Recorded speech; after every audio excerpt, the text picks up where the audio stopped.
And we're ready in 3, 2, 1. Hello, everyone. Dr. Jeff here, along with my fellow compatriot, Jim Case. How are you today, Jim? I am well, Jeff. Thank you. Good to be here. Great to see you. Right on. I guess we're getting ready to dive in big time today. Yes, Periscope's down. We are going to dive to deep depths today. Fantastic. Looking at the topic of, are we ready for this? Little drum roll. We're going to talk about what makes one worthy, or to shorten all that up, the idea of worthiness and unworthiness. So, do I have to break out my dictionary? Oh, sure. Yeah, let's start there. While Jim is looking at that, prior to our podcast today, we took a vote, and both of us voted that we thought this concept or aspect of life pretty much applies to everybody. So if you have never dealt with... Only everybody? Only everybody. Wow.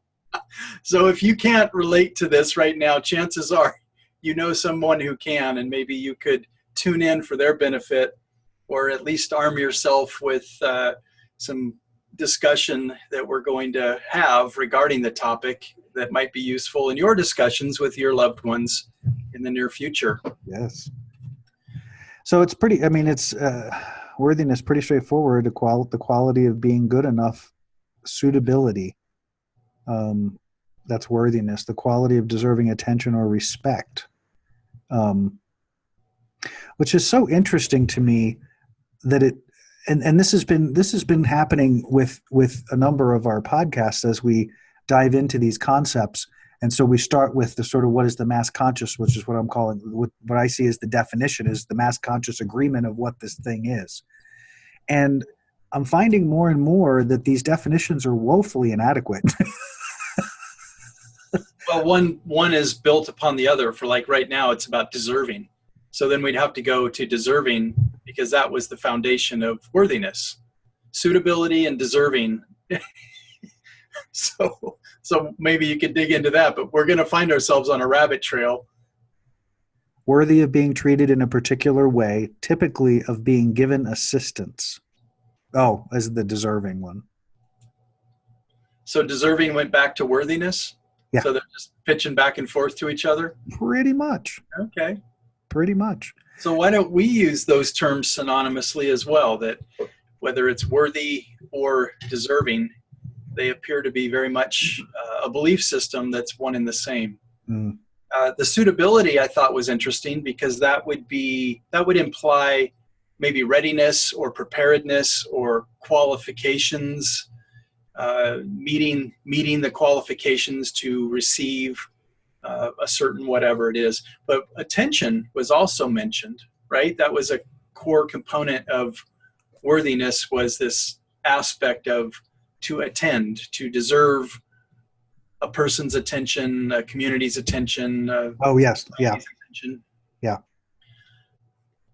Yeah, that was the secondary definition, the quality of deserving attention or respect, or the quality of being good enough, quote, or semicolon, suitability. He demonstrates his worthiness to rule. An argument or an argument about the moral worthiness of a nation's founders. So, okay. Well, I'd like to take our discussion to the beginning of our experience here on the planet, would be infancy. And the notion that I'm operating on right now is that worthiness and or unworthiness would be a belief system that we have that gets built upon through our experiences, that starts from the beginning.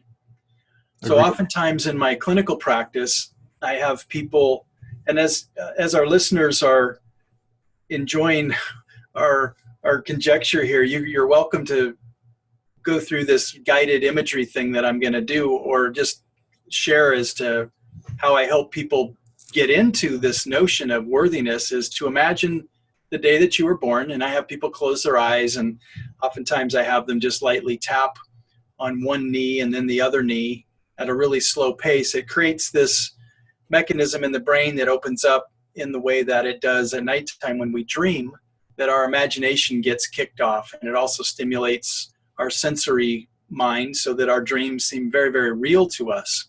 So I ask people to close their eyes, do a deep breathing technique, begin the bilateral tapping, and just imagine being in the hospital room if you were born in a hospital the day that you were delivered, and to be there as your present self in observation of that moment of majestic occurrence when you showed up on the planet in the physical form, because it really was a celebration of you're here, you've arrived, and now the fun begins with a spanking. Or some, oh my gosh, I'm cold, wrap me up. Nevertheless, in order for a baby to be deserving of its mother's love and attention, the long and the short of sometimes an hour-long process, and this experience I create for people in my office, is to get to the notion or the idea that all a baby has to do to be deserving and worthy of its mother's love and affection and feeding and connection is it has to be present. That's it. And breathing. Breathing is kind of important. Moms kind of freak out, and so does the hospital staff when babies aren't breathing. They'll wind up in NICU or something like that. But even then, they're still, because they're on the planet and they showed up, they were willing to come here. That's what makes us worthy to get the attention of the nurses, the doctors, the hospital staff, all the equipment in the NICU, or if everything turned out copacetic, you're handed to mom, and she extends her arms and lovingly receives you, and you get the chest-to-chest, sometimes eye-to-eye contact of you're here, and I'm so glad you're here, and all I want to do is love and connect with you and take care of you, and I'd like a little bit of sleep too. But there's really nothing, there's no thing that baby has to do to deserve to be tended to be cared for. Nothing. In that first experience, just breathe and be, and that's all it takes. So that's what I like to start from with regard to, in the beginning, there is no requirement. There is no condition. There is no suitability, right? That was a key word used in the definition, to be suitable. Even if baby doesn't have arms and legs, even if baby is cleft palate or there's some kind of birth defect, that doesn't cause mom to push baby away and say, no, I won't love you because you don't deserve, you're not suitable. This is what's so amazing about love and the mother-baby connection, is that it's just something that nature allows to happen, of a willingness to connect that's not based on performance. It's not based on conditions. It's not based on anything other than it's happening, and this is the natural course for it to go. Mm-hmm. Do you have any thoughts or comments just about what I've laid out to start with? Only the I like the foundation, which is we are born worthy. There's no it's not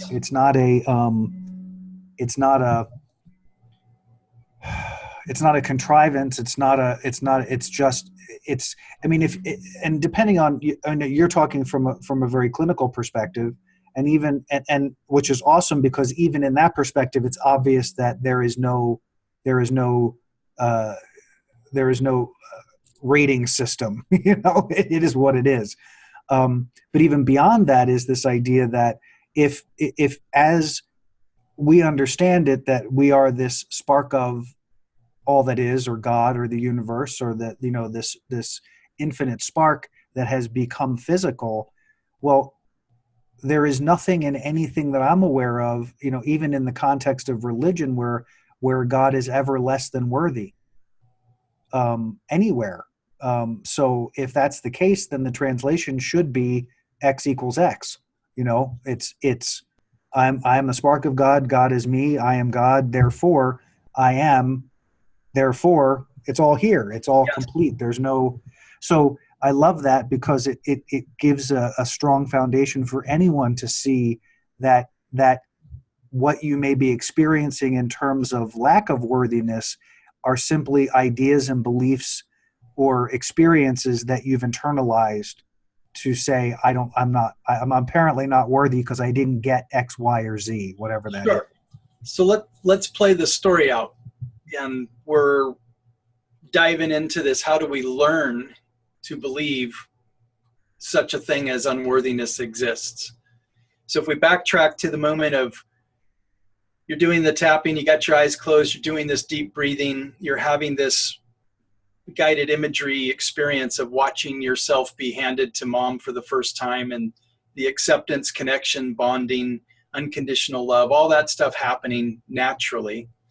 And that's actually, for a lot of people, quite profound for them to see that, where they've only imagined it before. But when you get visual and sensory parts of the mind working together to recreate that, there's a shift that takes place that dispels oftentimes a lifetime of disbeliefs of I wasn't loved, I'm not lovable, and blah, blah, blah, blah, blah. But here's a really cool part too. So after I have the person then come alongside the bed, if they were standing on the other side of the delivery room, kind of observing like a fly on the wall, I have them get involved and step up, come next to the bed that mom is in, bend over, look in mom's eyes, look at that mystic, indescribable eye contact that she's having with you as an infant. Just look at that, behold that for a moment, experience that, feel that gaze that's happening there. There really aren't words that adequately describe that, in my opinion. And so they do that, and oftentimes tears start to flow, and they're not sad tears by any means. They're just these, again, this emotion of acceptance and connection. Mm-hmm. So then I ask the person, okay, now with mom's permission, I want you to hold your infant newborn self. So you're next to the bed, extend your arms, mom will hand you to you. And now for the first time, you get to have this compelling, profound experience of you're no longer needing mom to look at you, hold you, love you, nurture you. You are now doing it yourself. And all you have to do is be open and willing to hold newborn, infant, just showed up little you, and you will naturally do the same thing that mom did. You will naturally just smile and just have this heartwarming, melting, engaging, mm-hmm. Yeah, this thing that this thing that's happening to me right now happens over and over and over and again. And I'm so honored to be able to get to participate in that experience with people, to help them see that my worthiness, my acceptability is now coming from me. It's coming from me to me. It's no longer based on mom and everything that happened since my delivery. It's no longer happening all these other conditions that we learn along the way. Yeah. So anyway, it's the beginning of self-love and acceptance, worthiness, that I have the privilege of being able to guide people through. I don't know how I tripped upon that or came upon that. I'm just going to say God gave it to me, or the universe gave it to me as a protocol to use. But it's quite lovely. Right. From that point forward, then I have people like hand baby self back to mom. And then we start doing, okay, now let's look at this a month from now. So within a month's time, the expectations put upon infant self are that you have to make eye contact with mommy. And if mommy's sad, you'll smile and giggle, and that'll make mommy laugh and giggle, and she'll want to hold you more and give you some milk to drink. And so you quickly learn that you become responsible for mommy's moods so that you get held and comforted and fed. And you learn how to do that quickly. And then you roll over, and that's exciting. And then you sit up one day and you stand up and you laugh and giggle and you learn words. And little by little, there are all these things that we're expected to do. Now we're walking around. We get taught we have to clean up our toys. We have to make our bed. We have to help around the house. At one point, we have to learn to ride a bike. We go to school. We have to get decent grades, get smiley faces on our homework and on gold stars on our tests, and make sure mommy, daddy don't get called in to talk to the teacher in a parent-teacher conference. And if we do, oh no, Right. they're going to withhold love and affection from me, which proves I'm not worthy, because it's all becomes performance-based on what I do or what I don't do. And we believe that. We believe that stuff. So as you were going through that process, I was keenly focused in trying to ascertain at what point do we adopt the idea of unworthiness, because it's not inherent. So it's not a part of the origin experience. Right. So it has to be introduced. So thinking in terms of infancy and your choice of words was interesting, because you were attributing some, I'm going to use this word, probably not the best word, but you were attributing motive to the child in its effort to do what it did in order to achieve a specific result. That feels kind of weird to me. It is weird. It's weird because that's assuming a level of understanding of circumstance that you could do that. You know what I mean? So I'm thinking, okay, so the initial experience is the connection. So I was starting from the very beginning. So what happens if you're looking at this, you're in this situation, you're looking at your mom, and you don't see that connectedness? What happens then? Baby cries. But baby cries anyway. Baby cries coming out of the womb, baby cries. Well, that's part of the breathing thing. The studies, so there's an opportunity. If I as baby can get mommy to smile and laugh and go, oh, you're so cute, good goo, and I'm enjoying this oxytocin bond that's happening right now. If baby cannot achieve that, it will cry to still get the attention that it needs. So it'll first try positive, and if that doesn't work, then it'll go negative. So actually what I was just seeing as you were talking about that is that it's not a cognitive rational process like you're describing it. It's actually energy. It's experiencing sensation and recognizing there's this energy flow that feels good. I want more of that.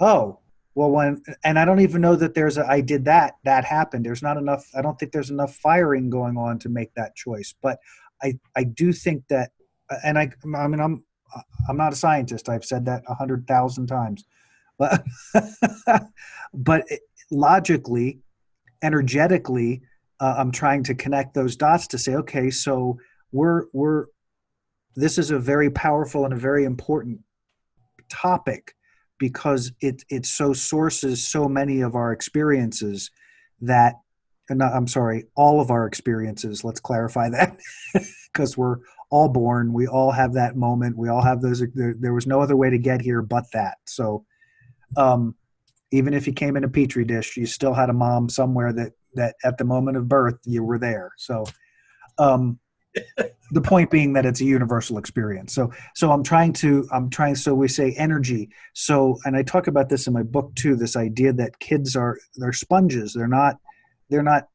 sentient in the sense that they're not putting A, B, C, D together. They're experiencing an energy and having a response to that energy.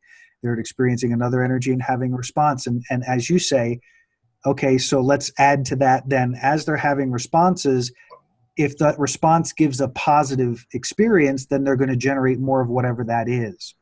And if there's an absence of energy, then that absence of energy feels like separation, and that separation is stressful. So that causes tears or crying or screaming or some kind of something to shed light on this moment of separation that needs to not be here according to the child. um, in an energetic form. So I'm walking with your words and trying to do my thing of follow the energy. Where does the energy go? So I'm saying, okay, so initially it's sort of this not tactile but energetic experience that grows into more of a worldly experience. But what do you think that the assessment or the at what point does it assess as unworthiness or worthiness? What point does it shift from just being an energetic exchange, and this is now that I'm in a body I have to, and now that we are actually physically separate, because we weren't before, we were all energy before, now we're separate. And so now I can experience this separation, and within the context of this separation has to be the concept of worthiness or unworthiness somewhere in there, that void somehow. You following where I'm going? Well, yeah, what I think I'm hearing you say is we call it separation anxiety, and it begins very, very early in that an infant really does not know how to operate in a state of separateness, in a separate self, or this idea of separateness. And what's funny to me, having come full circle now, where the scientist in me 20 years ago would have been all about separation and individuation as a process that, you know, we're hoping to complete by 18 or 19 years old, so that Junior or, you know, daughter can go off and have a great life. But, you know, metaphysically, we know that there is no separateness. There's unity and oneness. So it's the illusion of separateness that is really kicking off this thing we call separation anxiety. One of the things that I remember from grad school was a rhesus monkey experiment. They called it the wire monkey experiment. Mm-hmm. So these very, very young baby monkeys were in a nursery that only had wire skeleton mommies to hold them. They weren't real mommy monkeys. They had the exterior fur like mommy monkey, but they were just wire mommies that had arms that could be held. And they didn't have the energy, right? Because they weren't a living being. Right. And this led to the term that we call failure to thrive. Within 40 days, all those baby monkeys died. Wow. They got fed. There was a bottle. Mommy could hold the bottle and baby would drink, but they didn't have the energy. They didn't have the emotional connection, nurturing. They didn't have that hard to define energetic life force energy that was being transmitted and, you know, given and received. So the baby didn't receive it, couldn't transmit it, and little by little, all systems shut down and they failed to thrive. And that happens in humans as well. It doesn't happen as quickly because generally you can't just ignore a baby. Most kids don't just get ignored for 40 straight days. Yeah. But there will be a point at which they do fail to thrive and sometimes die. So that's interesting. So the fail to thrive is the foundation of which is lack of connection. Mm-hmm. Exposure to energy. That's how you would say it, right? Yes. Yes. So so here I am in this, I started in this environment. I grew in this environment of connectedness. I grew in this environment of alignment, of unity, of all of that. And then suddenly I'm thrust out into this new experience, this physical reality that previous to now I had no experience with, that I'm aware of. So the umbilical cord is still connected initially. So the separation anxiety begins at the once the umbilical cord is officially cut, because now there is no literal connection between the two physical beings except energy. So over time, there were so many things going on. So I was thinking about things like breastfeeding, and the importance of breastfeeding, and why that what given the inability to thrive that we were talking about when they were fed without and with no energy. Um, that that's just interesting. Again, looking for the thread of where does the worthiness piece show up. Mm-hmm. I'm not seeing it just yet. I'm seeing a lot of things. I mean, and we're talking about a lot of different things. So as we migrate through this now, at what point in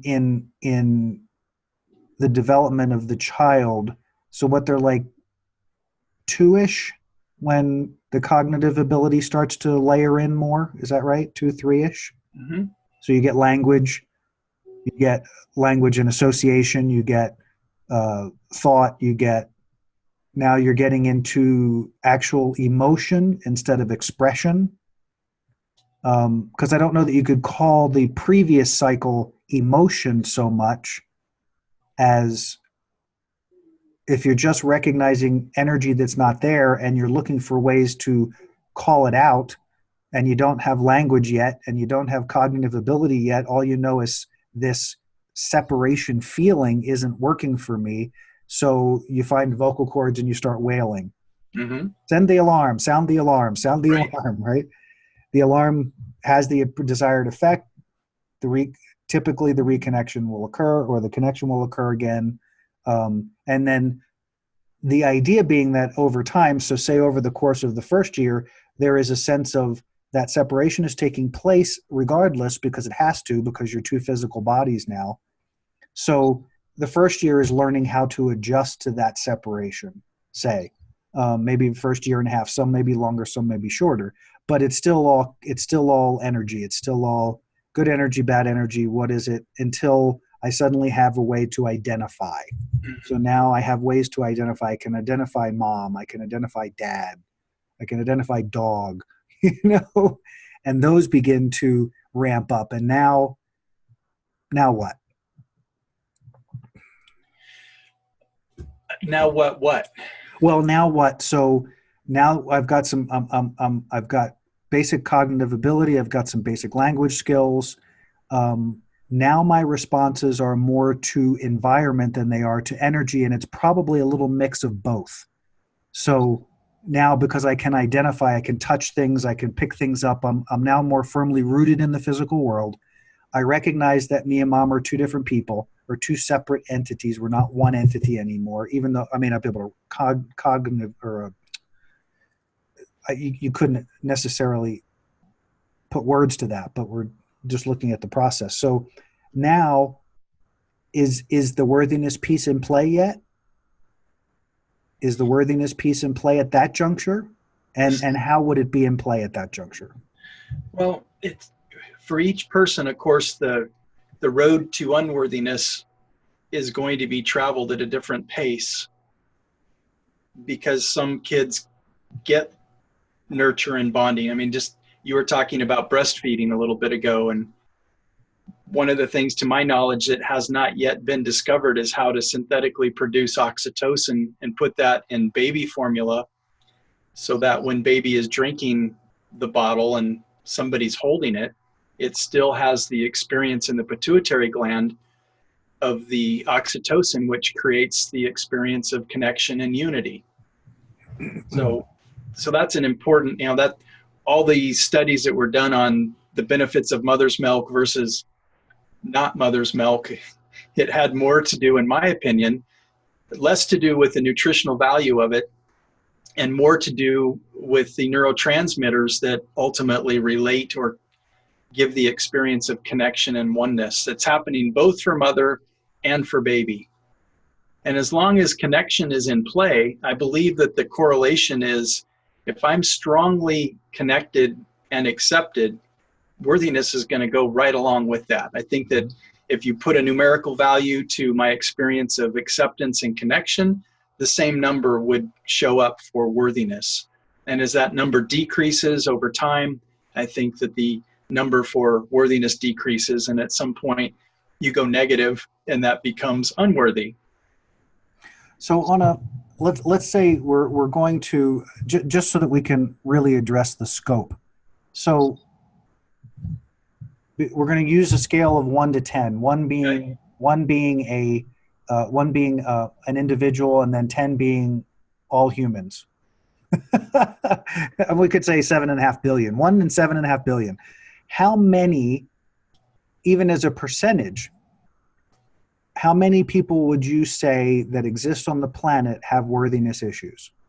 Well, we talked beforehand. We said everybody, Okay. but there's a scope or a scale of that, and there's probably also triggers and conditions and how often and how much and that sort of thing. Right. So that's all by degree. My point is getting to the root of this idea of, if it's affecting everyone, there has to be sort of a universal place that it becomes part of it. I'm beginning to wonder if that doesn't happen as a part of the separation process. That if it's virtually seems like between the combination of things, when I say the separation process, from the point that the umbilical cord is cut and that first year and a half or so, maybe 2 years, as you're moving out of that complete infancy and inability to do anything for yourself, where is it seems to me there has to be a juncture there somewhere, whether it's through the breastfeeding process, whether it's through whatever habits were adopted about how we put the kids to bed and how we get them up and how we do whatever we do. It's sort of blowing my mind. I mean, we say it sort of casually, but it's, as we're talking more, it's sort of blowing my mind that everyone suffers in this capacity in some form or another.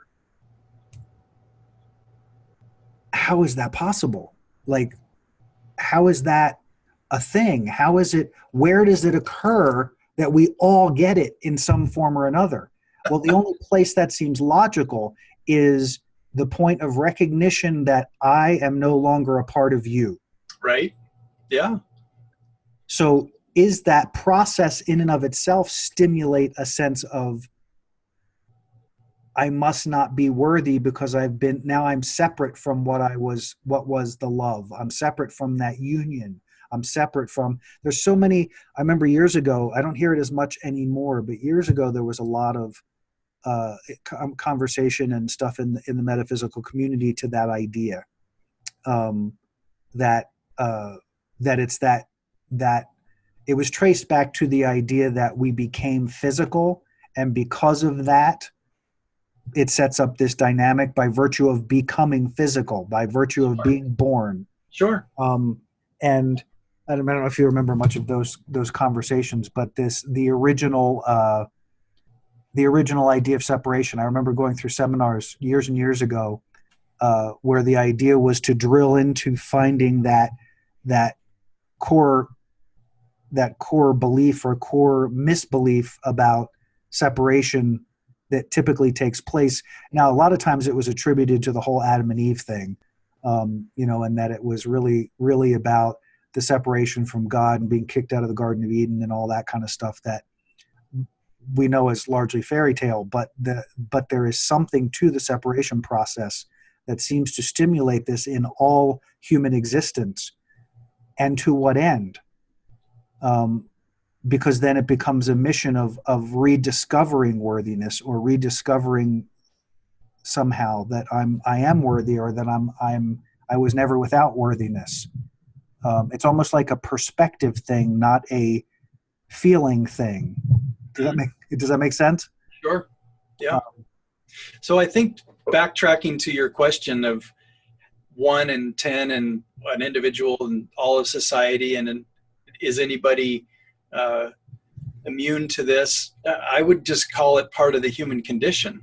And I think you described it eloquently when you were just talking about we jump into these physical incarnations coming from an awareness or an experience of unity and allness and oneness in that spiritual place before we jumped into these body suits. And then we get the brain wipe, or we get the mind wipe that allows us to have this experience like it's really happening and it's really real. And this is the first time I've been here with no recollection of where I came from. And uh, without working with a medium or a spiritual person to help you see that, oh yeah, you can actually follow the breadcrumbs to your past and see where you came from. You can connect with your higher self. You can go back and review past lives. Some people are even skilled to help folks jump into the future and see and experience what they'll be like in the future. But for most people, they're watching Netflix. I know it sounds so judgmental, but come on, people, be honest with yourselves. You are, all right? You are. Deal with it. And we're not, we're just living these lives. So I think my answer is, it's part of the human condition, this notion of separateness. And with that comes a level of unworthiness. Yeah. And so that is either exacerbated or diminished then over the course of the next 3 or 4 years in childhood development, based on the relationship that the parent then establishes with the child, or the connection that the parent and the child have over those intervening years. So we're saying, starting, that first little bit, it's all energy, it's exchange of energy, it's this back and forth. So there's still this sense of connectedness, but it's still disconcerting, because now I'm not vibing in the vibe, I'm vibing out of the vibe. And so sometimes I'm in it, sometimes I'm next to the breast, I'm in the vibe, other times I'm not in the vibe, I'm somewhere else, I'm not touching my mother. I don't, what is the deal? Where is she? Why am I feeling disconnected? Evolving into, now I'm having rational thought. I'm being able to connect dots. I'm being able to identify. I'm being able to feel. I can see things now that I couldn't see before. I can go, oh, I want that. I want to touch that. I want to mess with that. I want to do whatever. As you were talking, you went into, and we get to school. So now we've gotten to 5, 6, 7. We're getting into preschool, we'll say, because that's a good place to start. So by now, the determination of worthiness, to me, seems like it would be established at this point, because these are those informative years. These are the foundational years. And if we all come in and have this experience based on the separation experience, is what I'm assuming that based on what we're seeing and what we're talking about, that now that internal mechanism is already kind of determined at that rate. So now I'm going into preschool. Now I'm going into a whole other level of involvement into the physical world. Right. This is true absolute separation, because now it's not just mom's in the other room. Mom dumped me off in some place with some strange person, and now I got to stay there for however many hour length of time, and mom is totally absent. Sure. But so, generally at that age, little kid has some item, a blanket, a dolly, a toy, that is their love object, or what we call allows them to have object constancy. It's their security blanket. Mm-hmm. That they're connecting with. Is this physical thing allows me to still know that I'm connected. I have a connection to something. And oftentimes, well, not oftentimes, then the task at hand, as you talked about, going to preschool or kindergarten or whatever, you are now faced with can I transfer the love or lack of, the connection or lack of, can I transfer that from the parental environment, the core nuclear family environment? Can I transfer that to teacher?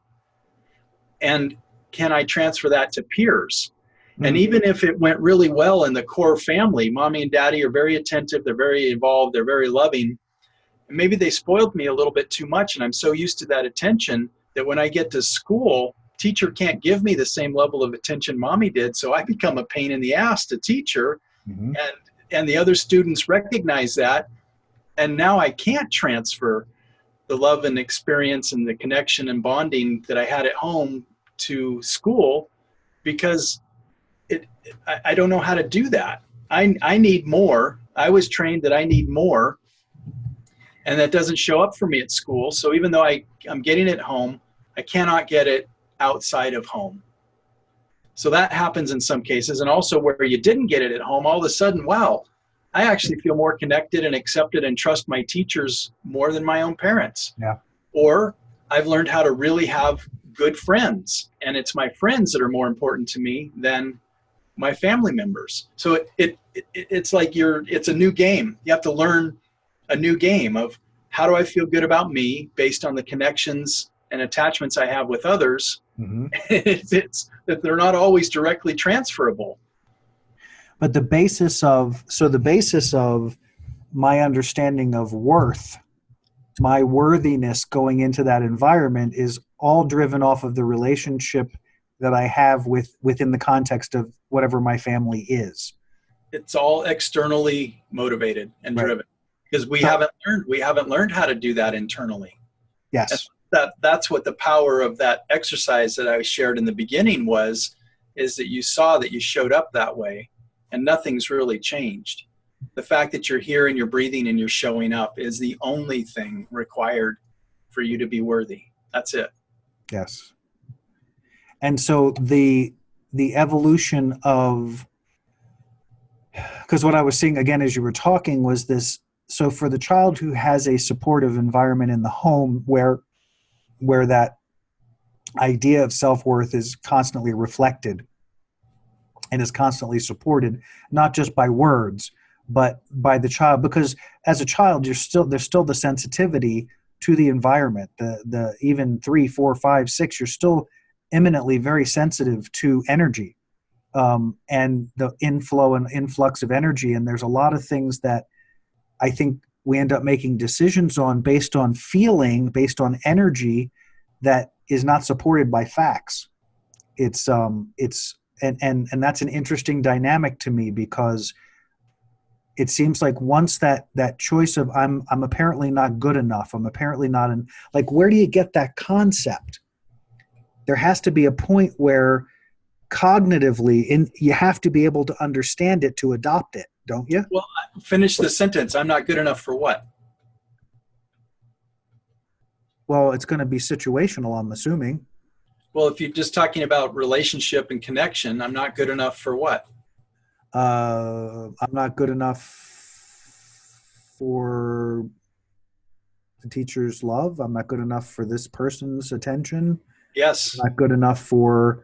So what kid could always capture mommy or daddy or mommy and mommy or daddy and daddy's attention? What kid could ever do that? Nobody. Yeah. Even if you and I hung out for 3 straight days and my task was to capture your attention for 72 straight hours, is that freaking possible? Without getting smacked? No. So if I can't do that as an adult, how the heck would I do that as a kid? And if I felt like my worthiness was dependent on your attention, it's a complete setup for failure. So we're again back to separation. Mm-hmm. We're back to the source of the unworthiness is the belief that there's separation because of the physical reality of 2 bodies. Yeah. So we come in already kind of juiced to this idea. No, that's backwards. It seems like we come in fully wired and connected, and the environment sort of inflicts this separation because of the nature of the environment. It's not because it's a bad environment. It's just it's going from non-physical to physical. It's going from pure energy state to pure physical state with energy. So it's a whole. The whole thing is like a circus. This is so interesting to me as well, because it's really hearkening back to our previous podcast about artificial intelligence and all the things we had talked to about that. Because again, as we're talking about this, and I'm kind of walking through it going, wow, really? So it almost seems like it almost seems set up to create that experience in order to, come back to the idea of contrast. In law of attraction, they use contrast a lot as opposed to problems or issues, just contrast, which I really love because it doesn't assign a negative or positive anything. It's just, it's a rub. It's something that rubs your experience in a way that makes you pay attention. So here is this initial blast of contrast, this initial blast of becoming a physical being in the world, and within the same context, experiencing the idea of separation or experiencing separation in a way that's never been experienced before by you in this circumstance. Now, I'm saying that not necessarily attributing to how many lives you may have shown up, because apparently we don't remember all of that. So I'm going to keep it at the one-off and figure from there. So worthiness evolves out of this idea that we're separate. And so that's exacerbated then. So maybe it's just it's a feeling initially. It's a sensation. Can we also, what I think just happened in the last 5 minutes in our dialogue here is that I reintroduced one of the key terms in the definition that you looked up at the beginning of attending or attention. Mm-hmm. So if I'm not having the experience that enough people external to me are attending to me, mm-hmm. that is my clue and cue that there must be something I'm deficient. And that's the introduction of unworthiness. And how doggone unfair is that if you've got a little kid who's completely lovable and adorable, but comes into a family where they all have attention deficit disorder? or mommy and daddy are blind, or there's just, these, or they're in a war-torn country where they're just focused on survival, and nighttime tuck you in and read you a story just isn't happening. It's just. Well, but that comes back to that core premise too, though, that we choose the environment. Coming in, we set all of those choices. The choice of the parents and all of that is something we create in advance. I mean, we say this is the environment that's going to best suit us for this experience. And apparently the process of feeling unworthy and separation is an integral part of this experience. Yeah. So you said we were doing one-off, but now you're backtracking, and now you're setting it up like, we had some knowing in advance of coming here and doing all this, which is profoundly beneficial to somebody if they're willing to open up to that. Mm-hmm. That is life transforming right there. It helps me understand that, okay, I was born into a family. I chose to be born into a family that could not attend to me at the average level. I was born in a time or in a country where all there's conflict is going on and nobody can pay attention to me, but I chose that. So the life lesson for me in that path is that I'm starting at a place further down or further back than the average person to still arrive at the point where I can truly love and accept myself. And I can attend to me because there is no separation.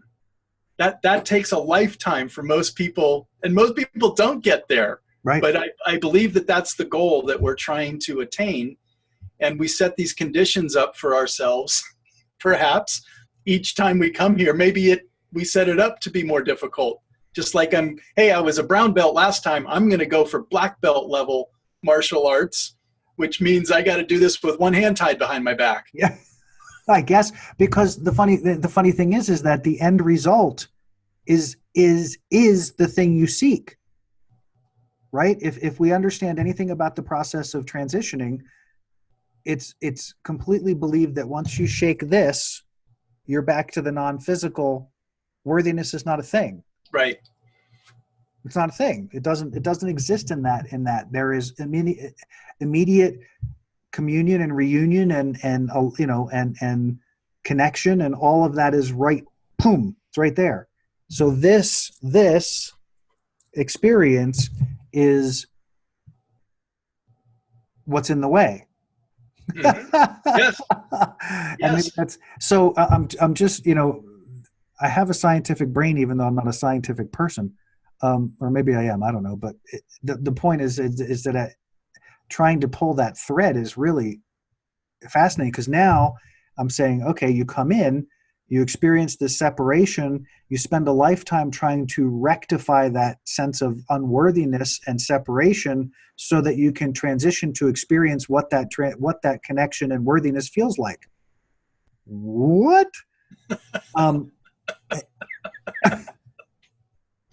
Yep. To what end? Because you're going to get there anyway. Yep.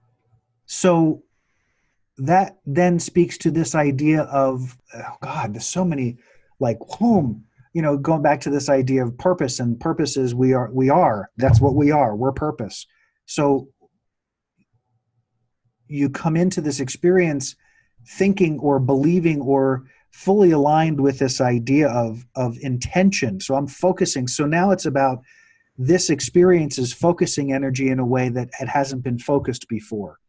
And by virtue of that experience, that experience comes with a little bit of rub. And that rub is, yeah, you are a spark. Yeah, you are ultimately all connected. But the rub is you're not going to think you are. The rub is being in time and space and being physical means you're in individual bodies as opposed to beings, which is a vastly different experience. So there's no, there's having to communicate, there's having to use words, there's having to express thoughts, there's all of that going on, and then there's interpretation, and then there's texting, and then there is all this communication level that distorts the picture, distorts so much of whatever the energetic experience is, because it's all translated by whatever the filters are going on with each individual. Sorry, I'm rambling. I know I'm ferreting out here. I'm seeing all this stuff and kind of going, wow, okay, where do we go now? Where do we take this that makes it a useful tool to understand the importance of worthiness and the unimportance of worthiness? Right. The examples that I could think of beings who have made significant progress in living in a state of worthiness would be people that have really embraced this idea of metaphysics and unity and oneness and allness through recognizing that the larger percentage, this bodysuit and this life we're living is just a fraction of who and what we really are. Yeah. It's just an illusion. And if you could, through a practice of mindfulness, just be telling yourself that all the time and not go back to sleep in the food that we're eating and the TV shows that we're watching and the forms of entertainment that we're exposing ourselves to and the grind that we call work. All of that is just part of being asleep, of living in the state of the physical, which is going to include, according to the Buddhists, suffering, and according to the experts at Adventures in Truth podcast, is also going to include some amount of unworthiness through the inability for the external people around us to attend to us the way we want to be attended to, as if we're separate. So the people that have transitioned or who have transformed themselves do see themselves as one with all. They've transcended. There's no thoughts of separateness left within them, to the point that some, there's sacred texts, you go check them out yourself, that don't require sleep, don't require food, are able to astral project and walk through walls, and all the miracles. They're not just of old, they're still here being practiced by some today. Yeah. Who these beings draw people to them. They're a nuclear dynamo of energy, and they attract people that want to sit at their feet and just bathe in that energy. Yeah. And that expression.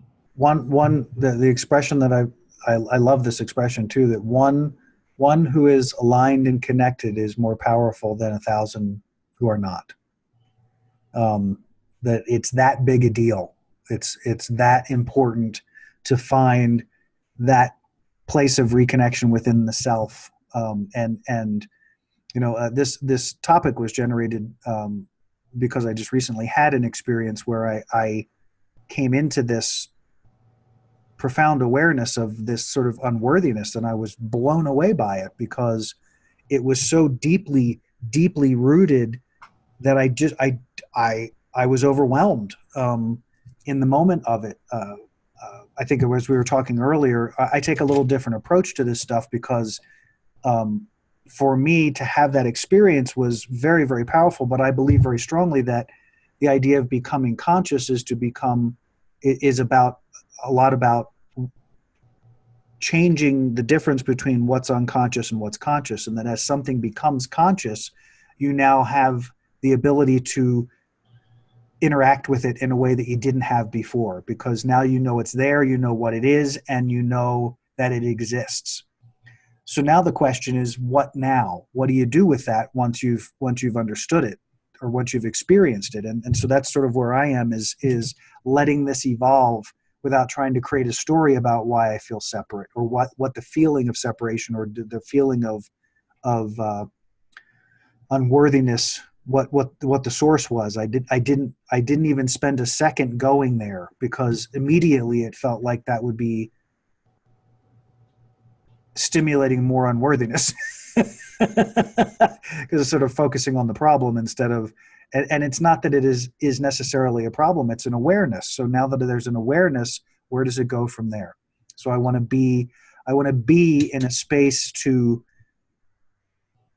let that energy move on or transform, or whatever it does, wherever you go from the point of feeling unworthiness to a point of recognizing the vast worthiness that exists. I don't think that's done by pushing and digging and finding and doing all that. It just feels like the natural thing is, okay, I'm aware it's there. Now, how can I apply that awareness? How can I be in alignment with that? What can I do with this awareness in a way that lets this reconnection take place? Right. And I don't have the answer for that yet, because it's still very fresh. So it's also, for those listening too, it's also why my intensity is a little more focused this time, because there's a lot to this topic that's so powerful and so deep, and I really want to flesh it out, not only for me but for the listeners, so that you can take that into your own experience, and some of it will resonate and some of it won't, but much of it will help to stimulate the various levels in your own consciousness, so that you can start to think, that's an interesting thought I'd not had before. Where does that take me? Mm-hmm. And let it carry you into your own consciousness, so that understanding of your idea of unworthiness or separation can unfold, and kind of, it's sort of like opening a flower. It unfolds for you at some point to recognize this is an important juncture. This is an important awareness. Be in that awareness. I think as human beings, we tend to want to go after it. There it is. There's the problem. I'm going to go fix it.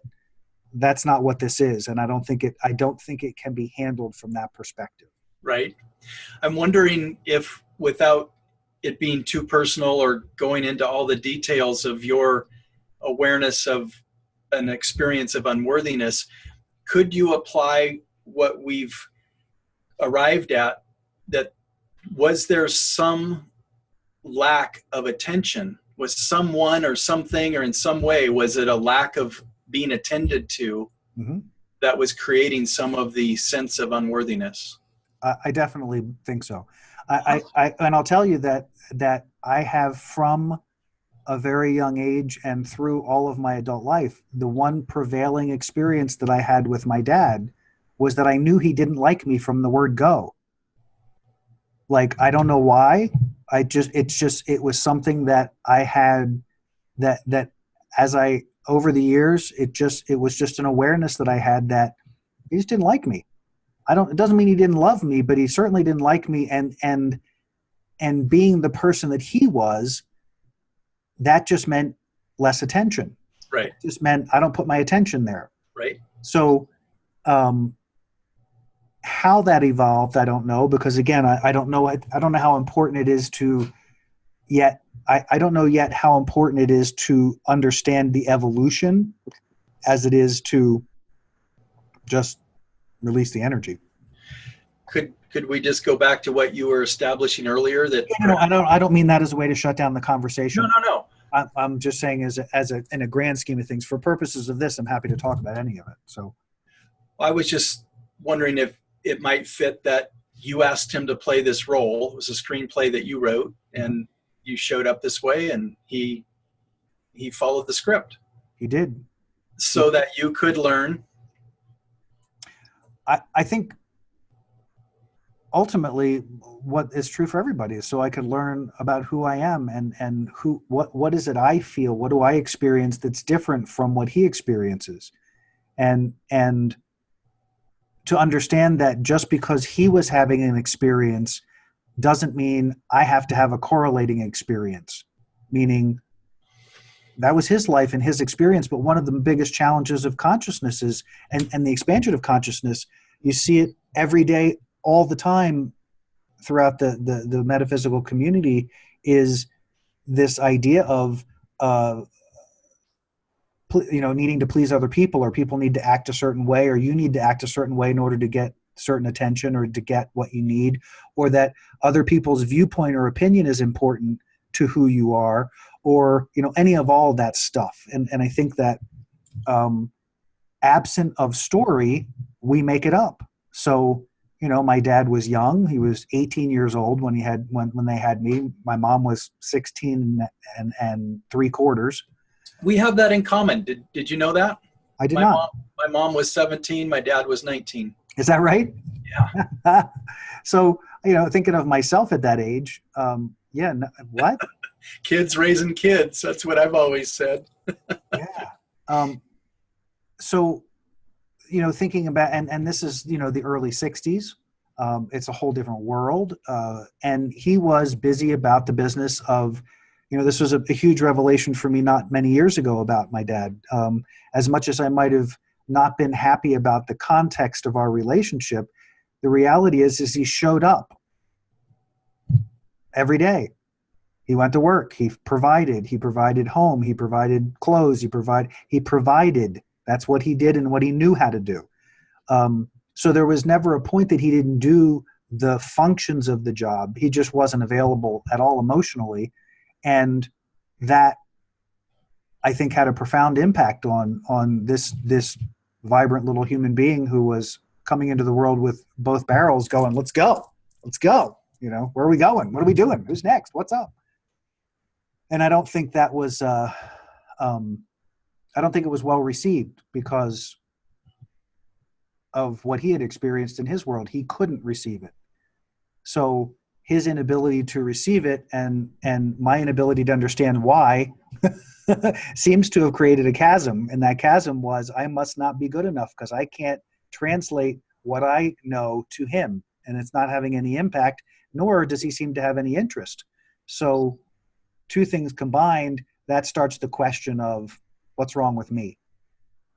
Because to be totally honest, that question has been, again, as far back as I can remember, if something goes wrong in my world, my first thought is, what's wrong with me?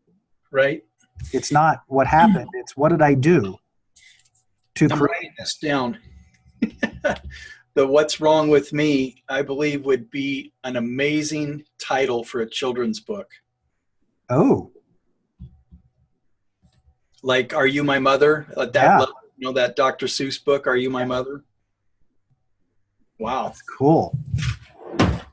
Don't know that I'll write it, but maybe maybe I will. Maybe we'll do it together. That'd be cool. That's kind of how fun would that be to get 5-year-olds to realize there's nothing wrong with me. Nothing. Absolutely nothing. I'm just looking for more attention than it's possible for the universe to give to me so that I can learn to do that myself. And wouldn't that be cool if in the story we could have examples of how kids could do that? Stand in front of the mirror and wave or smile or kiss yourself in the mirror, or, learn how to give yourself a hug. Yeah. Just all these little things that are just pouring in right now. I love that. Fun. And what a great place to impact. Yeah. If you could bridge that gap way early. And of course some have. Some I think, have bridged it, because I don't think, while I think that there's, the worthiness is a scale like you were talking about earlier, some are way on the extreme of not worthy, and others are just on the fringes of not worthy. And probably the ones on the fringes of not worthy at the beginning side probably is more, not so much core issue related as environmentally related. Do you understand what I mean by that? So Mhm.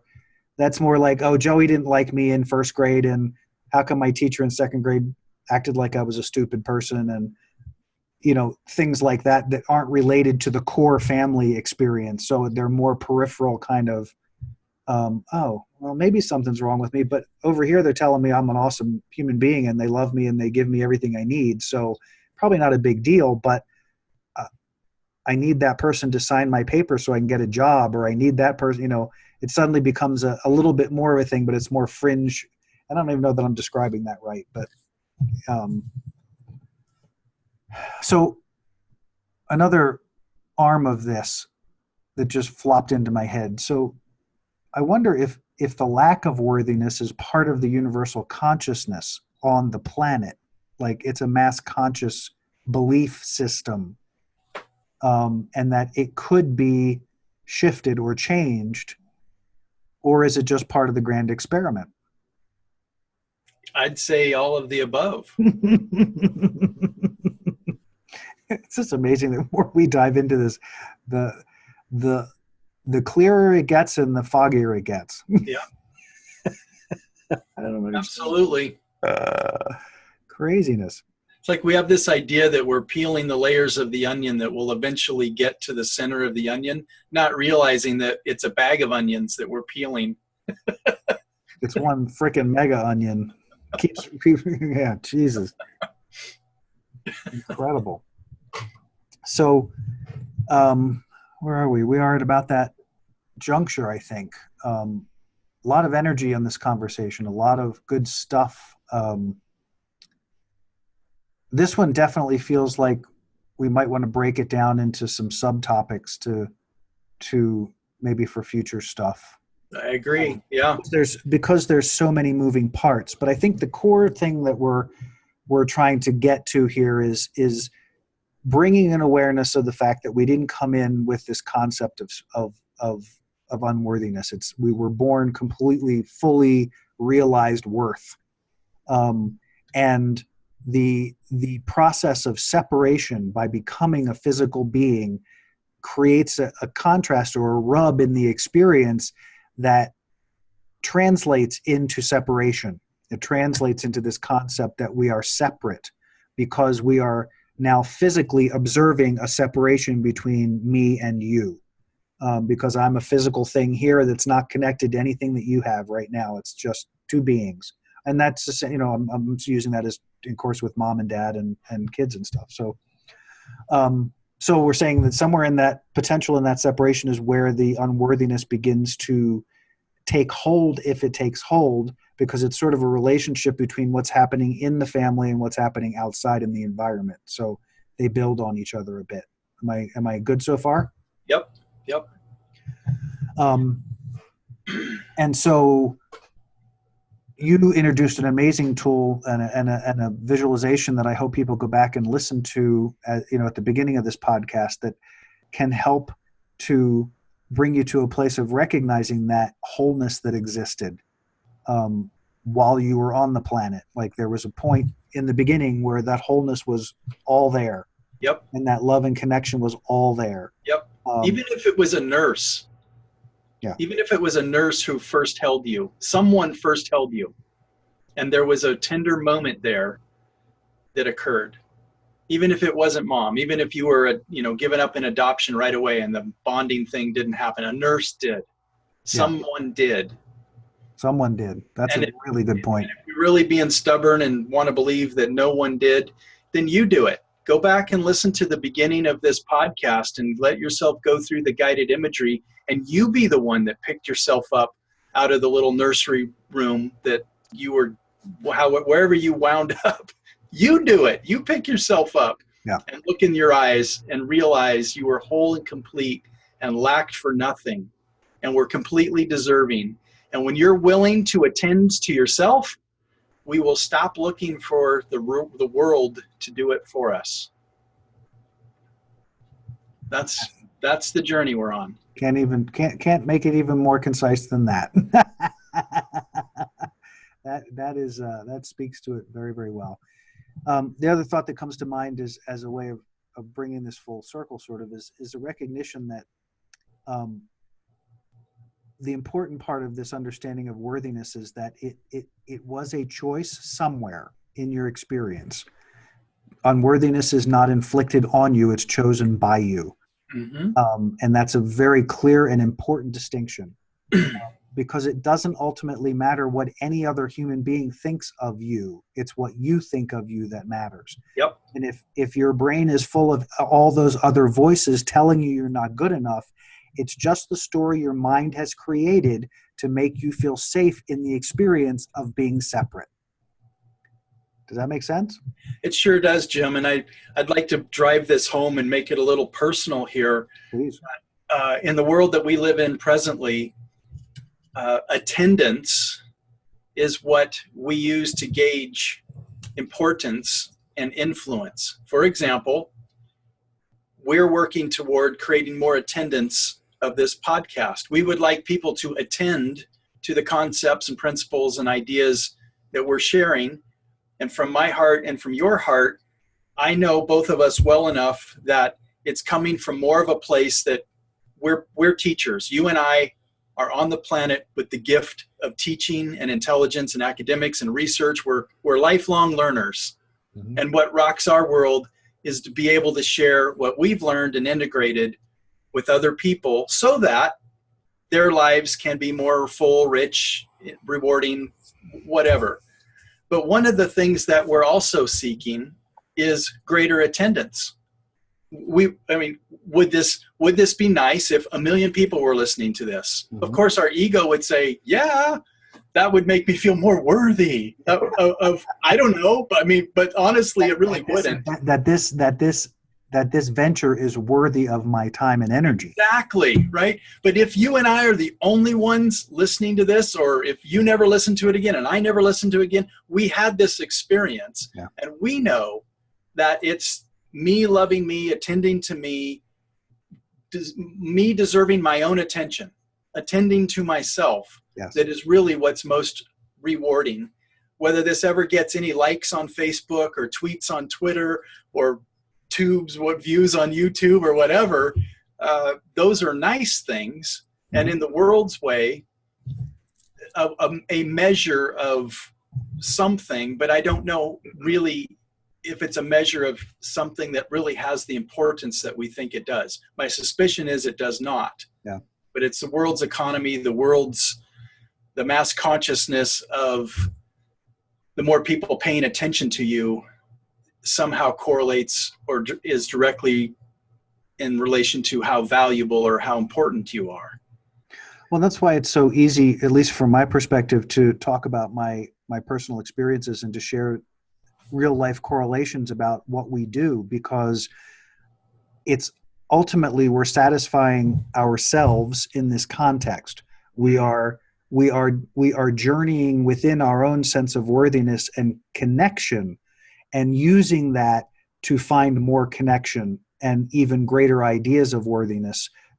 Because this process, I know for me, and we even said this last week, I always feel good, but even more importantly than that, the profound amount of understanding and connecting of dots and really expanding even further what I think I know or understand. This connection provides more words, more concepts, more feeling, more of all of it.